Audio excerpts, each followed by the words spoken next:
Di ba sila magkapitbahay sila sa Nako? Forbes Park? Hindi ko po alam. Forbes Park sila, pareho sila sa Forbes Park. Eh. Kaya lang si Romualdez, nagtayo ata ng bahay na may mga basement, dalawang basement, isa roon, puro pera. What should be the message? Interview ho na itong si Atty. Panelo dito kay Ma'am Pinky Web ang ating pag-uusapan dito sa video na to. Pero bago ho yan, isang like at isang subscribe. Masaya na ho tayo dyan sa mga gusto sumali sa ating community. Yung join button, nandyan lang ho sa baba. Para doon sa mga bagong sali, maraming salamat ho sa pagsuporta sa PH Update. Wala ho tayo maraming pag-uusapan dito sa video na to. Kaya naman, rumekta na ho tayo dito sa pinaka-latest na video nitong si Senator Alan Peter Cayetano. Palakpakan ho muna natin itong senador na talagang nakikipaglaban para sa kapakanan ng ating mga kababayan. Ito, Senator Alan Cayetano. Good. Jeremiah 29:11. Sabayan niyo ako. For I know the plans I have for you, declares the Lord. Plans to prosper you and not to harm you. Plans to give you hope and a future. Pakisabi sa katabi mo, maganda ang plano ni Lord sa'yo. Ganda ang plano ng Lord sa'yo. Planong bigyan Sa'yo. ka ng hope. Sino wala akong katabi, sabi ko lang sa sarili ko. At planong bigyan ka ng future. Yan. So, unang-una, maraming salamat po sa lahat sa inyo na nagbigay ng oras ngayon, kahit na medyo mabilisan lang yung pag-organize nito. Prayer for the nation. Sa Lunes, may SONA. Many people have used this before the SONA, yung SANA. So, we were thinking about a discussion kung saan nung narinig namin ang isang kilalang lingkod ng Diyos, pastor of, at one time, the biggest church in Mindanao. Kasama ko po sa DFA, he was a senior undersecretary, si Pastor Ernie Abella. Nung narinig namin siya kahapon ni Pastor ni former secretary ng Anti-Red Tape Authority, Jeremiah Bellica, sabi namin, kailangan sila marinig nung iba at kailangan marinig to lalo-lalo na po ng Christian community. Yo. At sabi po nga po ni Brother Ernie, ni Kuya Ernie, Alan, dapat lahat ng Kristiyano, ha?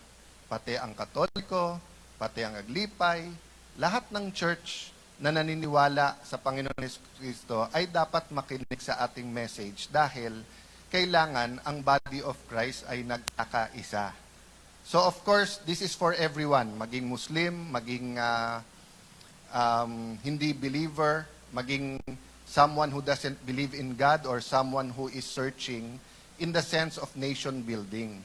But in the sense na ano ang ating dapat gawin ay para sa atin tong mga Kristiyano. Let me start by the word sana. Ano po ibig sabihin ng sana? Sa English po, yung iba, I wish. Yung iba, I hope. Di ba? So, hindi ko alam kung narinig nyo na to sa ibang mga ministro o sa ibang mga pastor o iba pong mga nagsi-speech, no? Ibang-iba po ang salitang hope sa Hebrew, sa Bible, sa modern English. Pag tinignan nyo po, ang word po sa Hebrew ay active, na basically, ang sinasabing, huwag ka mag-alala kasi hindi bahala na si Lord. Because we can hope in the Lord. Yung isang pastor nga sa CCF, gumawa siya yung rope. Pinakita niya kasi parang yung salita sa Hebrew, parang ang equivalent niya, rope na tinali sabay-sabay na kaya mong asahan. Kaya nga pag-asa. Di ba? Kaya mong asahan. Pero sa Pilipinas, so halimbawa, kung nag-open air tayo ngayon, Alan, paano yon? Walang bubong, baka umulan. I hope it won't rain. Di ba? Paano yon? Wala na tayong makakain bukas. Hindi, may pag-asa. Hindi po yon ang hope o pag-asang sinasabi po sa Bible. So halimbawa po sa Bible, pag may battle or may gera, sabi, kung yun po ay laban ng Panginoon, panalo na po yon. Ang mga apostles po, kasama ng Panginoon Jesucristo, medyo nakita na nila yung ilan miracles. Pero nung sinabing may pupuntahan sila, nagkwentuhan sila. Sabi, sandali, saan tayo matutulog? Sandali, saan tayo kakain? Bakit? Kasi nung panahon po nila, wala namang bus, wala namang train, at walang pong grab. At pag sila wala pong mga gasolinahan na kung saan may Chowking, may Jollibee, di ba? So nung panahon nila, pag maglalakad ka, pag mayaman ka, baka may camel ka o donkey, di ba? May karwahe. Pero usually sila naglalakad, yung sandalya, nakasandalyas. Kung may sapatos sila, o kung may sandalyas, yung iba nakapaa, di ba? So nag-uusap-usap sila. Eh alam ng Panginoon Jesucristo ano na sa isip nila. So ano sinabi sa kanila? Seek first my kingdom and righteousness, and everything else shall be added unto you. So, hindi po masama na magdasal na may pangmatrikula para sa anak. Dapat natin pagdasal yon. Hindi po masama na pagdasal natin gumanda ang mga ospital at sagutin ng PhilHealth lahat ng may sakit. Kahit bata pa tayo. Actually, bata pa tayo, pagdasal na natin para pagka medyo marami ng maintenance na medicine at kailangan na, may answered prayer na, di ba? Hindi masama pong ipagdasal yon. Ang sabi lang ng Panginoon, ang unahin mo muna, yung kingdom ko at righteousness, kung tutusin mo, tama, di ba? Bakit? Kasi kung inuna natin parate ang kanyang kingdom at righteousness, kahit hindi mo ipagdasal na magandang ospital, magandang ospital. Pag pinagdasal, sana walang baha, kung walang corruption, and I'm not only talking about flood control corruption, I'm talking about gumawa ng bahay sa ilog na hindi naman dapat. Palayan yon, hindi naman na-convert, pinununan ng mga bahay. Di ba? Maraming dahilan. Yung pagputol ng mga puno, illegal logging. Di ba? Maraming dahilan kung bakit bumabaha. Pero tama nga naman pala sinabi ni Lord. Di ba? O yung sa eskwelahan. Kung maganda ang takbo ng gobyerno, nandiyan naman yung pera. And I'm not talking about this administration. I'm talking about every administration. Di ba? I'm talking about even yung administration na tatay nyo, lolo nyo, pinagdaanan. Siyempre, nagbabago. Alam nyo po, nung first, kay President Marcos, libre yung elementary, hindi libre ang high school. Tapos, pagdating po ni President Cory, naging libre po yung high school. Of course, kulang yung pondo, kaya nga nagkaroon din ng mass yung graduation. Panahon ni Pinoy, halos kumpleto na yung classrooms. Pero dinagdagan ng 2 years, K-12. So nagkaroon naman. Pero ang daming ginawang school building at reform si President Pinoy. Pagdating kay President Duterte, libre naman yung state universities. Di ba? Dito naman sa Taguig, since 2010, awa ng Diyos, lahat ng graduate, may scholarship. Di ba? But ang point ko po, if we seek His righteousness, we seek His kingdom, wala pong conflict yon. Nung tinuruan tayo magdasal ng Panginoon Jesucristo, ano sabi niya? Pag nagdasal tayo, di ba? Our Father, who art in heaven. Dinadasal po natin yan, whether sa Katoliko, whether sa Aglipay, whether sa Baptist, whether sa Pentecostal, basta Methodist, lahat po, di ba? Ano sabi niya? Lord, your kingdom come here on earth as it is in heaven. Ba't natin dinadasal yon? May gutom ba sa heaven? Meron may sakit ba sa heaven? May scam ba sa heaven? Whether yan ay text o pyramiding? Wala. Kasi hindi lang because it's heaven where God has His throne and kingdom, but it's also because the culture of that kingdom. Tingnan niyo po, pumunta kayo sa ibang, hindi siya kingdom, pero pumunta kayo sa ibang nation. Punta kayo ng Singapore. Okay.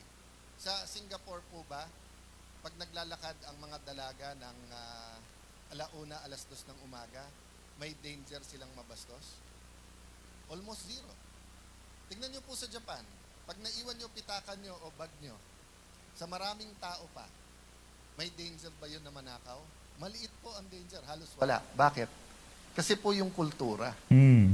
So, we're here today talking about the biblical hope because sa Monday, we will hear the Sona and we're praying. Praying for our leaders, praying for our country, praying for our future. Pero hindi pwedeng yung hope natin nasa tao. Hindi pwedeng yung hope natin nasa politika o proseso. May nakita ko kahapon, sabi, Sir, bawi na lang tayo sa 2028. Alam ko ibig niya sabihin, di ba? Pero between now and 2028 or 2028 to 2034, ano ba gagawin natin as God's people para magkaroon ng pagbabago? And that's why we will have time with Pastor Undersecretary Brother Ernie and Brother Jeremiah and my question and answer mamaya.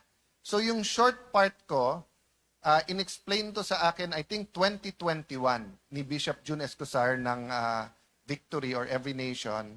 Sabi niya, Alan, may simple kasing formula yan. No? Binanggit niya po yung isang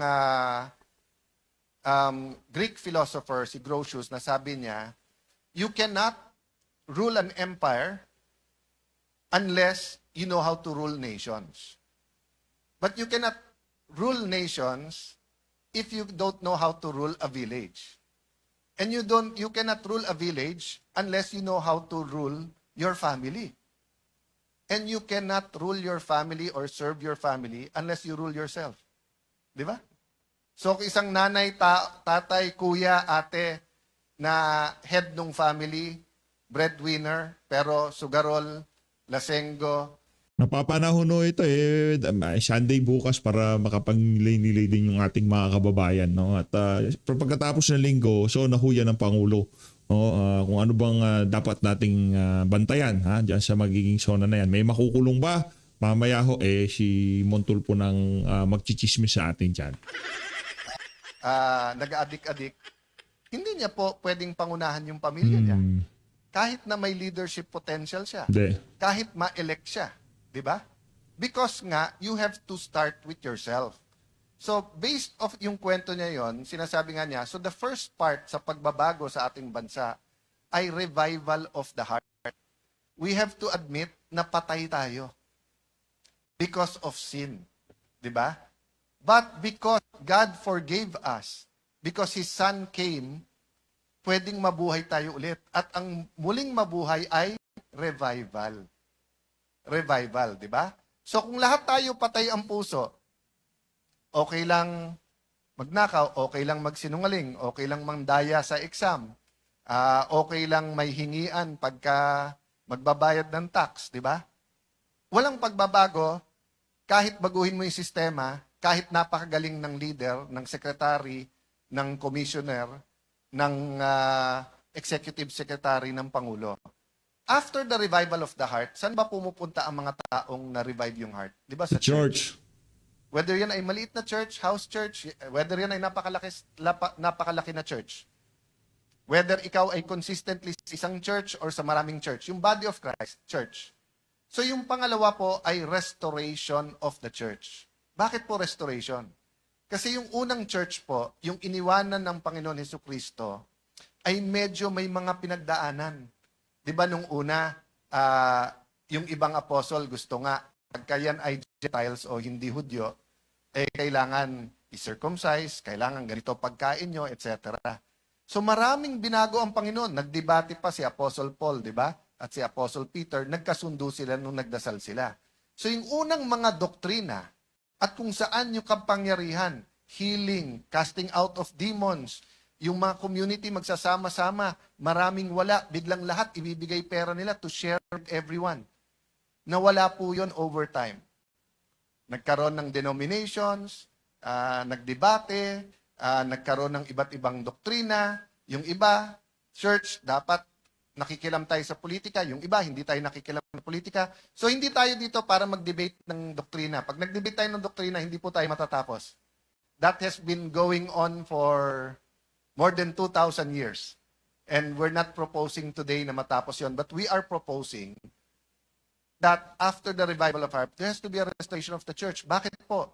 Gusto po natin magbago lipunan. Halimbawa, ako personally po, isang nilabanan ko po dito po sa siyudad ng Taguig, sa buong Pilipinas, but dito, yung sugal. Sugal, yan, Hindi ko dinajudge yung mahilig magsugal, mahilig maglibang, pero in reality, it's hard work. Diba? It's your purpose. So, ang dami nangyari kaya hindi tayo nagkaroon ng casino, hindi tayo nagkaroon ng sabungan. In fact, kung natuloy yung casino sa Fort, hindi ganyan yung BGC ngayon. Diba? Ang problema, hindi naman natin pre-niche ng pre-niche yun. hindi natin in-calculate sa mga eskwelahan. So, nung nagkaroon ng online gaming, ang dami din pong nalunod sa online gaming. Total, wala namang masama. 5 piso, 10 piso. Pretty soon, tricycle driver, jeepney driver, arawan na sa construction, yung pangbuong araw niya na itaya na. No? What's my point? Hindi po masasabi ng church sa gobyerno, itigil nyo yung sugal kung mismong mga nasa church nagsusugal. Hindi po masasabi ng church, gusto namin, mga opisyal namin ay loyal sa asawa. Madalas ko itong marinig po sa mga Amerikanong pastor na sinasabi ng ibang mas bold na pastor. May kilala akong mga pastor, 2-3 ang girlfriend dun sa kanyang flock. Paano mo sasabihin ngayon sa politiko? Paano mo ngayon sasabihin sa head ng university? Paano mo ngayon sasabihin sa mga ibang religious leaders, katulad ng pare na may vow of celibacy? Paano mo sasabihin na dito sa church namin, nagbabago kami, buhay ang Panginoon, samantalang dito sa church namin, ganun ang nangyayari. So, hindi ko po sinasabi na may perfectong church, ha? Hindi po yun ang message natin today. Ang message po natin, kung dati may 3 R para sa bata matuto, reading, writing, arithmetic. Sounds like yung arithmetic lang, na sounds like R. Sa atin po, may 4 na R. Revival of the heart, reformation of the church, at pag-reform na yung church, meron na po tayong power sa reformation of society. Sabay-sabay naman pong nangyayari yan. Kung 10 pa lang kayo sa church, 10 pa lang na-revive yung heart. Pero dumadagdag. Kung 10 yung church na may 10, 100 kayo. Kung yung 10 na yun sa church, nililinis ang buhay, nililinis yung church, maganda ang patakbo, may reformation, meron silang moral ascendancy, may power po sila pag lumalapit sila kay kapitan, pag lumalapit po sila kay principal, pag lumalapit po sila kay head ng university, pag lumalapit po sila sa Coast Guard, pag lumalapit sila sa LTO, di ba? Ano po yung isang R? Yung isang R na makikita mo sa revival, sa reformation at restoration po, ay repentance. And let me stop there by saying this, di ba? Sa hope, sinabi na natin yon, iba yung hope doon po sa Bible, sa hope sa English. Sa English, parang sana mangyari. I hope so. Sa Bible, may active belief ka, mangyayari. Kasi ang pag-asa ko sa Panginoon. Ganon din po sa repentance. Ngayon po, yung parang repentance is, Alan, ang ingay-ingay mo naman, sorry. Alan, late ka na naman, sorry. Napagalitan ko ng asawa, sinabi ko nang wag mo tong gawin, Alan, ginawa ko pa. Darling, pasensya ka na. Hindi po yun yung repentance. Yung repentance po, hindi ka sorry dahil nahuli ka. Sorry ka dahil mali. At may sorrow sa heart mo, sa soul mo, na nagkasala ka sa Panginoon o sa kapwa-tao. Di ba? Minsan ako nasa argument. Napupunta sa heat ng argument. Lalo pag family member yon, di ba? O lalo kung ka-close mo. Then afterwards, pag lumapit ka, sabi mo, tol o pare or sis, pasensya ka na talaga. Ramdam mo kung talagang he meant it, di ba? So, yun po ang, I'll not elaborate on that, but if nakukulangan kayo sa pagbabago sa ating bansa, sa kahit anong level, sa church, sa ekonomiya, sa gobyerno, sa edukasyon, sa kalusugan, it's because kulang po ang ating repentance. Kaya hindi nagkakaroon ng revival. Kaya nabibitin yung restoration. Kaya yung reformation. Diba? So if we want something new, you need renewal. But something old cannot be something new. So kung sasabihin ko sa inyo, ang bagong Alan ay on time parate. Sige po, speaker ka ngayon. Anong oras ka magsasalita? 2:30. Anong oras ka dadating? 3 o'clock. Hindi po new yun. Yung pa rin yung luma. So we worship together. Mamaya may Q&A. Ang daming young people dito. Please pray over the weekend for everyone. For everyone, no? For our nation, for our city. Pray na talagang yung, sabi po nung ating ni Pastor Ador, thank you sa pagpapakilala, Pastor Ador, sabi mo, kung anong itatanim, yun ang ating aanihin. So, we have to plant the seeds of prayer, repentance, revival. So, napakadali pong ituro yung iba. And ako, guilty din nun. Diba? But we have to look at ourselves. But we also have to fight. Diba? So, katulad po sa Taguig, ang dami po natin nilabanan dito. From corruption, to the casinos, to drugs, etc. At kaya ganyan yung pagbabago. So, pag may challenge, ang prayer natin, truth. Ang prayer natin, mercy, protection, God's grace. Pero ang prayer natin, lalo pong gumanda ang ating city. So to be fair po, ang Pilipinas ng 1980, labis naman gumanda noong 1990, labis gumanda noon. Kaya lang nga po, ang question dyan, potential. Diba? Ibig sabihin po, diba, pag sinabi ko sa tatay ko na, Dad, pumasa ako. Pero sabi niya, anak, actually kaya mo mag-honor eh. So hindi ako galit na hindi ka na proud naman ako pumasa ka. Hindi naman ako galit, hindi ka naman bumaksak. Pero alam ko potential mo, pwede kang honor. So natutuwa tayo sa pagbabago sa ating bansa. Pero kung titignan mo po yung kayamanan, influence, tignan nyo na lang po lahat ng OFW natin. Kung saan napunta po ang Pilipino, tinitingala sila. Maging ano po yan maging nani, maging pangalawang nanay sa kahit anong bansa, lalo sa Middle East, sa Hong Kong, maging medical workers natin, maging mga engineer natin all around the world, maging mga doktor natin, maging mga scientist natin. Pag Pilipino, iba daw talaga. Mahal ang kanilang kumpanya, mahal ang kanilang pag alas 5 na, ayaw pa rin, gustong tapusin ang trabaho. So, ang problema, pagdating sa Pilipinas, iba yung kultura. Pero sa bansa na medyo maganda yung work ethic, maganda yung kultura, maganda yung ethic sa business, sumusunod tayo. Pagdating dito, yun ang medyo kailangan nating baguhin. So again, welcome, thank you, and we'll be hearing from our two speakers, then prepare nyo po ang inyong questions. God bless you po. Dahil dyan, pagkatapos nun itong si Senator Alan Peter Cayetano, ito dito tayo kay Montulfo.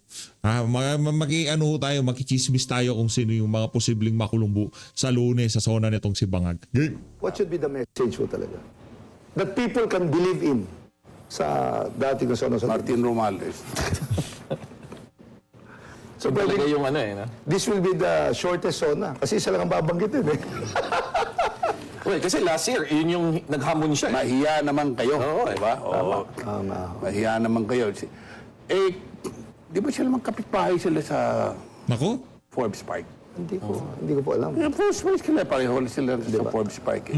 Kaya lang si Romualdez, nagtayo ata ng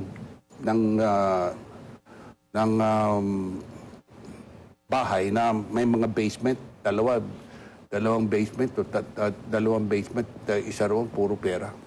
What should be the message po? Narinig nyo ho ba yun mga kababayan? Base dito kay Montulfo, ako ko yan, hindi ko gaanong, kumbaga,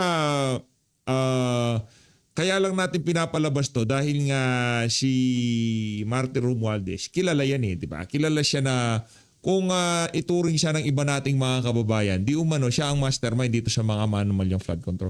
Ang atin naman, lang siya, kumbaga, isa lamang siya sa kinasangkapan ng administrasyon. Oo, marami siyang nalalaman. Oo, isa siya sa mga trumabaho pero hindi siya ang mastermind sa paniniwala natin. Pwede siguro dahil pinsan niya o magkamag-anak sila, pwede siguro kasabwat siya ng mastermind. Pero hindi siya pwedeng ituring na mababa sa mastermind itong mama natin.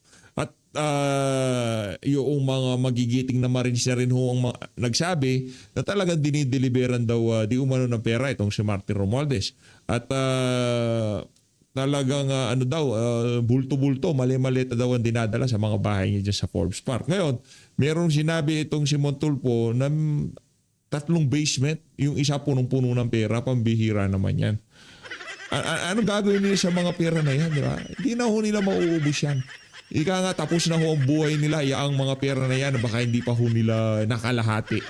Magkaapo na yung mga anak nila, magkaapo-apuhan na yung mga anak nila sa mga investment nila sa iba't ibang bansa, sa mga bahay nila.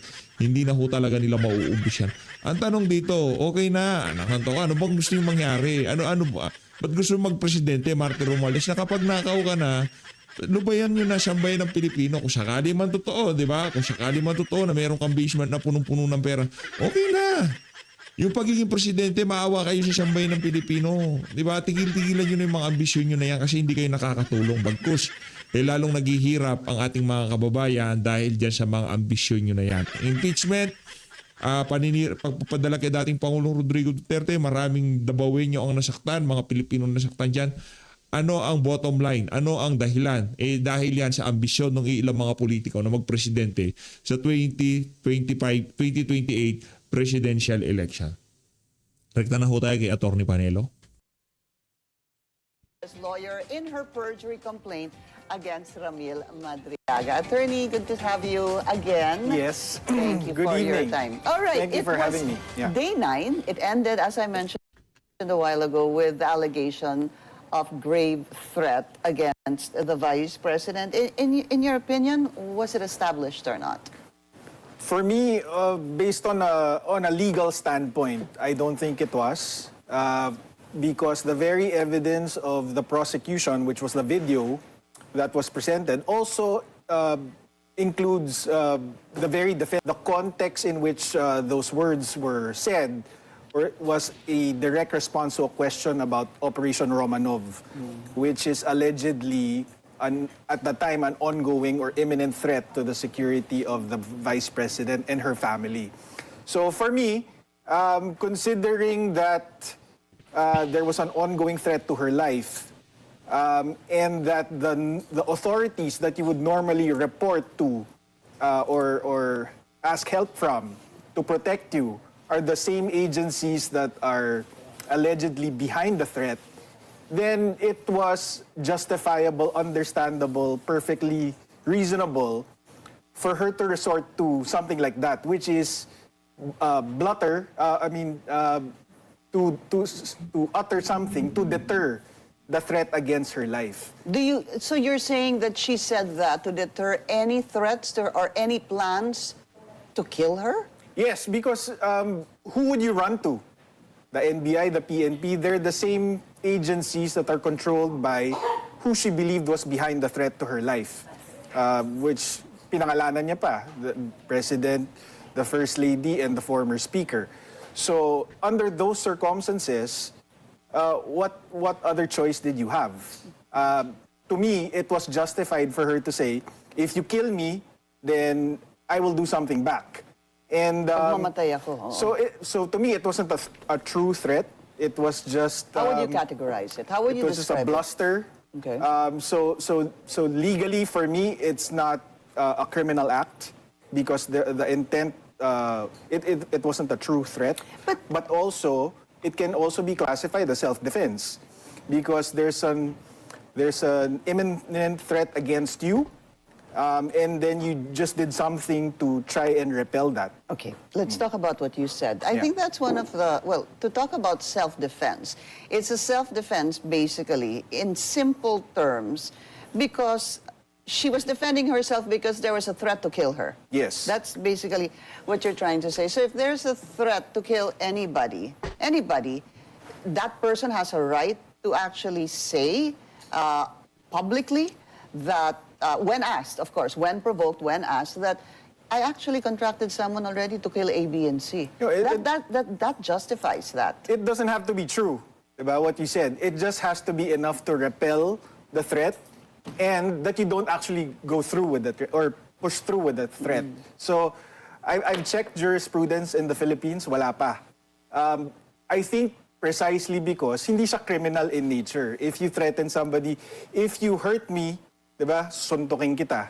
Diba? It's not criminal in nature. It's more of a deterrent. So I checked jurisprudence, wala pang umabot sa Supreme Court, but our laws, criminal and constitutional laws are patterned after the So US. basically you're saying if there's a threat to your life, that justifies you contracting someone to kill that person. No, it justifies you from threatening that person that you have something and planned. contracting an assassin, somebody to kill. But that's the thing, that wasn't proved. And the NBI Director Matibag even said that they don't have proof as of now. Wala They're pa. zeroing in on people, but wala.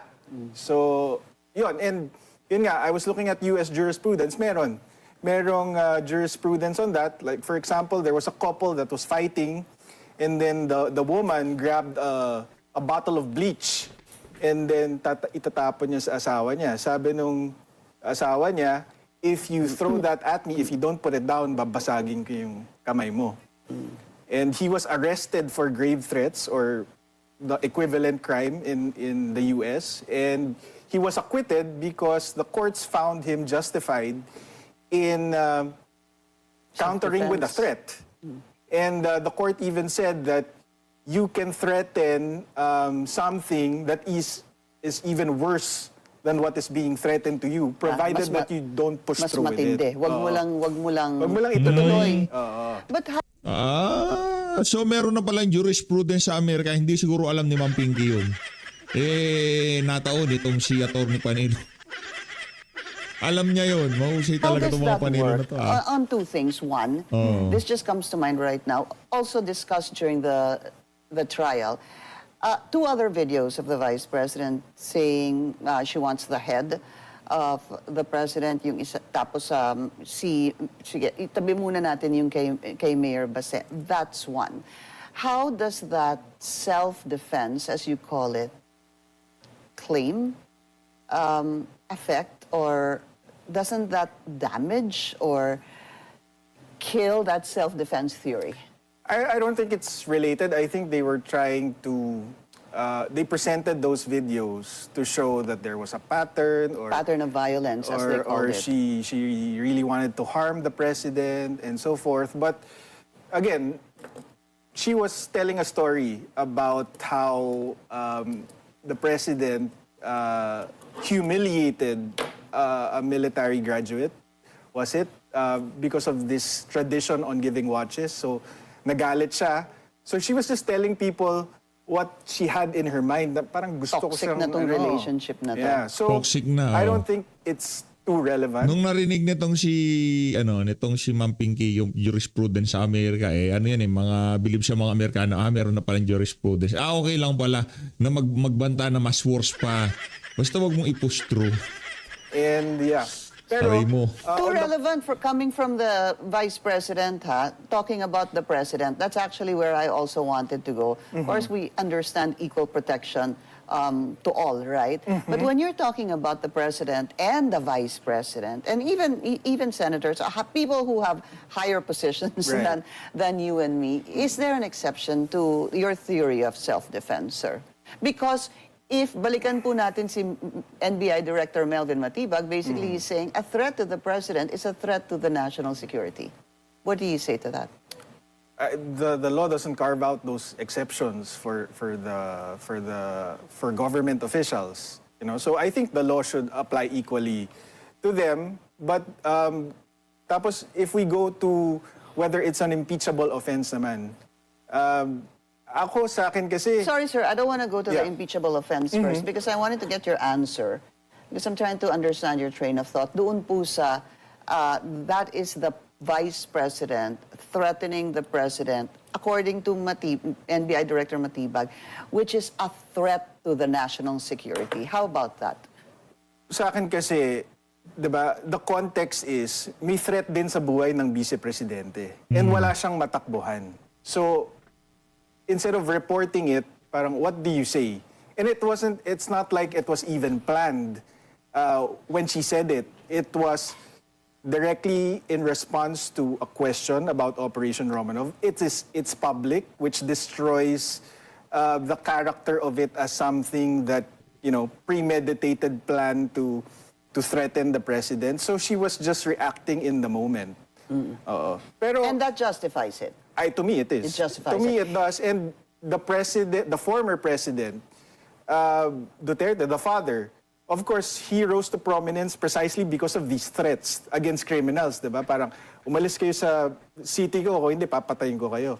Yan yung, parang, if you're talking about impeachable offense, you can argue that President Duterte, the father, maintained his trust ratings and won the presidency precisely because of those kinds of Those tough words. tough words. Yeah.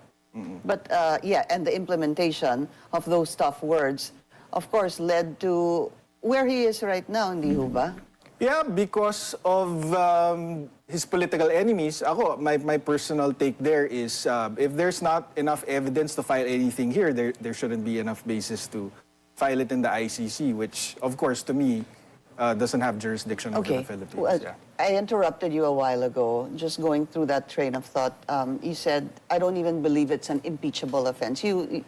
May sinabi ho kayo about it a while ago. Could you further explain? Sabi mo, it's not an impeachable offense. Please go ahead. It's really connected to what I said about the former president. Na it's rhetoric, diba? It's bluster. That's what I meant earlier. It's a bluster to deter criminals in this specific situation. It's to deter the threat to her own life with the government behind it, diba? So I don't think it rises to the level of impeachable offense. Saan ho galing yung with the government behind that? That's what she believes. And I was going to that. Ang responsibility naman ng defense is to prove that there's an actual threat. Because if they're unable to prove it, then diba, there's no self-defense.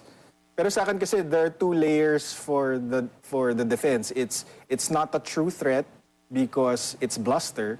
Two, it's self-defense. Bluster, for me, you don't really need to prove. You don't really have the burden of proof or evidence to show that. Pero ang self-defense kasi by law, if you resort to that defense, the burden of evidence is on you to prove na may actual threat to you. So the burden of proof will lie with the defense. Tama ho ba? Yeah, they need to prove kasi of course the accused and respondents are entitled to alternative defenses, diba? But if they argue self-defense, then the burden is on them to prove that there was an actual threat, that it was to her life and her family, that she did not provoke it, and that the means she used to repel the threat were necessary. We'll be taking a very short break. We'll continue case against Ramil Madriaga. Yes. Para po hindi maguluhan din yung tao. The Attorney Panelo is not part, obviously, of the defense team. I wish we could talk about that topic more and exhaust more details on that. But I gotta move on to what will happen next week. Ito na po yung allegations of misuse of confidential funds. And this is where her alleged bagman, Ramil Madriaga, is going to be presented rather as one of the witnesses. And Attorney Panelo is the lawyer of the Vice President on the perjury case the Vice President filed against Ramil Madriaga for context. Okay, pag pinatawag po at ipapatawag si Ramil Madriaga at sasabihin na po niya yung kanyang sinabi in the past, balikan ko na lang po some of the statements that were already made. His claim was that the OVP's 125 million confidential funds for 2022 was not disposed of in 11 days. In fact, it was done in 24 hours. And number two, siya daw po, in 2022, he was instructed by the Vice President to coordinate with then Colonel Dennis Nolasco to deliver money to 3 areas ni Huba, yung Right. San Pablo, Laguna, a restaurant sa Quezon City, at Office of the Ombudsman. What are you expecting kay Ramil Madriaga? Natatawa na po kayo. Kasi, Yeah. idagdag ko lang po, si Ramil Madriaga kasi yung parang bagong dagdag dito sa confidential funds issue as compared to the impeachment case the year before. Go ahead, sir. So, to be honest, like the last time I spoke with Attorney Poa, we weren't even sure if the prosecution was going to present Ramil Madriaga. That's just how confident we are that presenting Ramil Madriaga will be a liability for the prosecution. Kasi, well, we all know that, as far as the lawyers of the Vice President are concerned, diba? We've seen his allegations, we've seen the lack of evidence to support those allegations, and we've proven in the perjury complaint that he's a liar, he's a he's a con artist. So, yeah, parang sige, 'di ba? Parang Would you like him it's your presented? funeral. Bale, you present him, it's your funeral. Yeah, Parang so- that's what we want. I've also said before, he's a dream for cross-examination for any lawyer kasi madaling hulihin. And yun, even the supplemental affidavit, which is not even covered by the first perjury complaint or the perjury complaint that we filed, even yung deliveries nun, malabo na agad eh. Kasi for example, sabi niya, ang unang delivery niya was to Laguna, di ba? But so it was dapat San Pablo, but the recipient said dito tayo mag-meet sa Cabuyao. Sa isang mall, hindi ho ba? Sa Cabuyao sa loob ng industrial park. Okay. And then sabi niya, in Cabuyao, Laguna, dito sa loob ng industrial park, tanaw ko yung SNR, Membership Shopping Establishment. Wala pong SNR mall or establishment in Cabuyao, Laguna. The nearest one is 45 minutes away. Okay? I just have to interject something, attorney, hope you don't mind. When I hear statements like that from lawyers, whether it's you or anybody else, Yeah. and when you look at these very specific allegations, I guess that's why you laugh, because yun po yung mga more than the totality, I guess, Yeah. of what I'm saying, of any witness, not just him.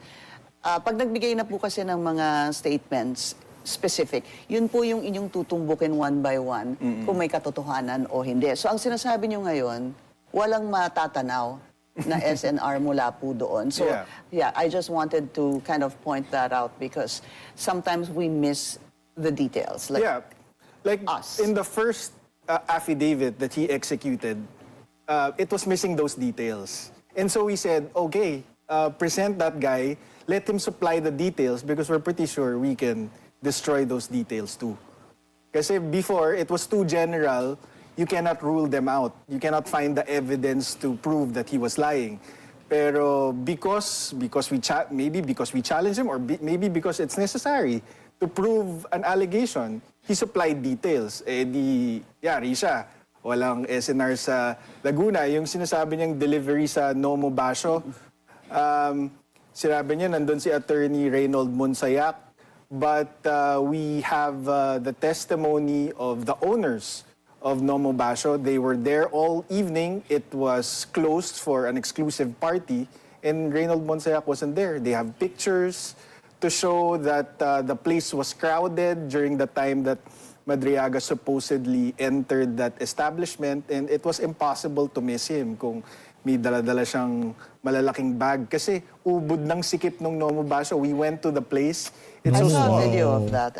Nakita ho noon at nakita natin yung pagmamayari nitong si Sir Edward Chico. Ayun na nga mga kababayan, para dito kay Ma'am Pinky Web. Madam, ano nyo na ho? Tanggapin nyo na ho na ika nga. Ano kasi yan eh, si Ma'am Pinky pag-ganon yan eh. Minsan gitna pero madalas kaliwa. Kaliwa. Madalas tinglawan, dilawan. Maraming salamat ho. Hindi wag ko kayong makabahan. Pagdating sa impeachment, wala pa rin silang numero pa hanggang sa ngayong mga panahon na to. Balak na lang pakulong si Senator Alan Cayetano, Joel Villanueva, Chis Escudero. Kayo na lang mag-impeachment dyan. Sabihin nyo para sa prosecution, sabihin nyo sa korte, o kayo na, sige na, hatulan nyo na, kayo nang bahala. Magpalabas kayo ng 16 na boto. Maraming salamat, mag-ingat po kayo lahat. Mahal natin Pilipinas. Paano yun? Tatakbo sa Korte Suprema. Sasabihin nung teka lang, wala nang pinag-usapan dito, 16. But kinunbik si BP Sara, tracing boto, parang mayroong mali dito. Ganun lang pala, kadaling magpa-impeach ng isang government official. Ikulong lang pala mga senador para mabawasan ng boto, impeach na kaagad, ganon. Sa tingin nyo ba kakatigan ng Korte Suprema yon? Kaya hindi ho nila pinipilit yung angulo na yan ngayong mga panahon na to kasi hindi pwede talaga. Malim na natin Pilipinas.